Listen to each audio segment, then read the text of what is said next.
ప్రభుత్వ పాఠశాలలను బలోపేతం చేసి మౌలిక వసతులను కల్పించేందుకు ప్రభుత్వం కోట్ల నిధులు వెచ్చిస్తున్నా ఆశించిన మేర ప్రగతి కనిపించలేదు.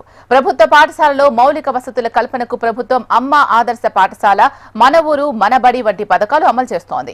కొమరం భీం జిల్లాలోని ఒక మారుమూల గిరిజన పాఠశాలను అధికారులు పట్టించుకోవడం లేదు. కాగజ్ నగర్ మండలంలోని మారుమూల గిరిజన పంచాయతీ లైన్ గూడలోని మారేపల్లిలో 29 గిరిజన కుటుంబాలున్నాయి. 2 దశాబ్దాల కిందట ప్రాథమిక పాఠశాల కోసం 4 గదులతో భవన నిర్మాణం చేపట్టారు. గుత్తేదారు స్లాబ్ వేయకుండా ప్లాస్టర్ చేయకుండానే వదిలేశారు. గత అసెంబ్లీ ఎన్నికల సందర్భంగా పోలింగ్ స్టేషన్ కోసం భవనం వరండాకు రేకులతో పైకప్పు వేశారు. ప్రస్తుతం పాఠశాలలో 13 మంది విద్యార్థులు చదువుకుంటున్నారు. 4 గదులు వృధాగా ఉండగా వరండాలోనే విద్యార్థులు చదువుకుంటున్నారు. వర్షాలు పడిన సందర్భాల్లో బిక్కుబిక్కుమంటూ చదువులు కొనసాగిస్తున్నారు. పాఠశాల భవనం ఆవరణలోని మరుగుదొడ్డి అధ్వానంగా ఉంది. అధికారులు స్పందించి పాఠశాలకు పూర్తి స్థాయిలో మౌలిక వసతులు కల్పించాలని స్థానికులు కోరుతున్నారు.